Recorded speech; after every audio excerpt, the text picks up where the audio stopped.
So mayong buntag sa tanan no sa nagulog og risk ko di ba? Isa lang ako ma-istorya sa inyo ha. Kay kasagaran mo gud mag-share mi og kanang katong wala pa gud na scam ang risk coin. Mag-share mi og mga negative nga about sa coin nga may scam. Pag nay mag-share sa mo dagan masuko, mag-comment, mag-chat nga ayaw mo pagsigig-sira na halos ingnon mi nga ayaw mo pagkuan, ayaw mo sig pila-pila na kamon may di man yung inuwang kwarta ngano masayangan daw mi. Pali naga-apas mag-share kay katong loy man gud kayo tong kuan. Okay ra sa nangaraan na og kuan katong dugay na nagulog risk coin. Okay ra sa ila kay nakabawi na kani mga baguhan pa ba nga gusto mo hulog at least ma-aware sila nga di na sila mahulog. Sayang lang kwarta bidili ang kwarta pero sayangan mi kay mura gilabay ba tanawag namino sila sa kuha. Katong dress ako mga kaubanan nga nagulog og risk coin. Pertindagana ako sila gibadlong walay investment nga dili scam. Nay kanang basta investment gani na scam gid sa kadugayan. Og naminaw sila sa kuwang kwarta nila dili masayang. Tinuod lang. Dili masayang ilang kwarta. So wala pod ko naga-apil-apila na igsoon. Siyempre kamo apil man gud kana kailangan nga labi na nakasulod na ka mang-invite pod kaglain, di ba? Pare na sa akong kwan, di na ko i-mention no kasi masuko na pod. Gikan dito sa Mati, gikan sa Panlaysa nabot diri, sa Caraga nabot diri kay mang-invite lang sa mosulod og risk coin. Tanawa uno na masukuan na so kanang Ginoo ang masukuan na kay ngano ultimo kadugay na nato nang alagad sa Ginoo, kadugay na to sigsimba sa Ginoo pero wala gyud ta naka-invite bisag sila kakalag nga ato nang dalon sa atubangan sa Ginoo no. Wag kita ka-invite pero kanang ingana kanang risk coin nga kwarta lumalabay lamang, kanang mga butanga lumalabay lamang. Magsakripisyo gyud ta bisag kalayo sa Caraga, maabot lang ta diri sa Davao para lang ma-invite tag tao makasulod. Pero kano sa panato na ginabuhat kanang ako dili lang sa pag-judge kaya ako wala man pud koy nasiran pod nga i-invite na ako atubangan sige mo nang wala na ako gibuhat nga mosulod og risk coin kay siyempre mang-invite jud ko magsilos ang Ginoo na igsoon. Magsilos ang Ginoo. Pareha nang uban mabot lang diri grabe kay makajami kana ganing makuha imong loob madjamingon ka nga o dili ka o ma-scam imong kwarta ayaw ka balaka kay ato nang taplan. So ikaw pod nga kasi unaw na nimo way problema kay may scam ibalik raman di ba? Pero istorya to tama na to istorya saka milyonaryo ka nga mutapal kag hangin ana ba? So wala gid ko nagasulodana, wala mi nagasulodana ginabawalan mi sa among pastor. Sunod lang among Pastor Neil. Ginabawalan mi ana kay nga kana man gud nga kuan.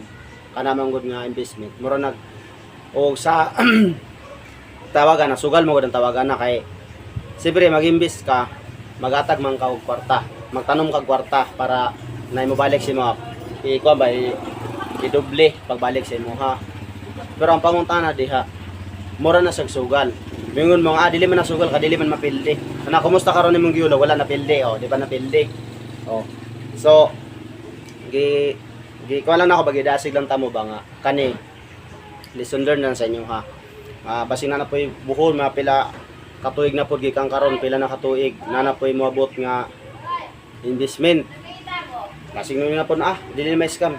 Iso bantayan nato na kayang ang yawa manggod mangita na sila gwi nga kanang wala nimong connection sa Ginoo ba wala nimong relasyon sa Ginoo mangita na sila gwi nga matintal ka kasagaran mo gud nagasuludan ng risk coin sa nabantayan ako talagsar ako kakita nga nisulod dili Kristiyanon tanan gud nagasuludan na ginatira Kristiyanon jud kaya ng uban diri gikan res Davao muli lang dito ka dito wala dili sila madisturbo sa trade ug kuan anang risk coin halos na pati siguro pagsimba mo simba ka di ba pagsimba nimo siyempre kay una nimo mugawas na pud ko mag-trade na pud ko ngani tanaw na ako basig nidungag na pud akong kuan di ba kanang sa tawagan ni points nimo ang imong una wala na sentro sa Ginoo ang imong una di wala na sentro sa Ginoo kay naglatagaw man ka kay tungod kay nagulog kag risk coin di ba maglagatagaw ka ang uban mo gawas na kay magulog og wifi kay para lang kuan wala na connection sa Ginoo ba bisan pag buntag sayo mag-devotional magampo wala na nabuhat kay ang wala na bilarman kay alaw na sa gabi alaw na sa kadlawon nagsigig ko pinog cellphone mo nang wala na time sa Ginoo unya siyempre kay para mo taas ang imong point sa kuan kanang taas imong magdungag imong kwarta, kailangan gid ka mang-invite og tao. Mang-invite ka nya. Siyempre ang ginawa na gusto magsilos jud na.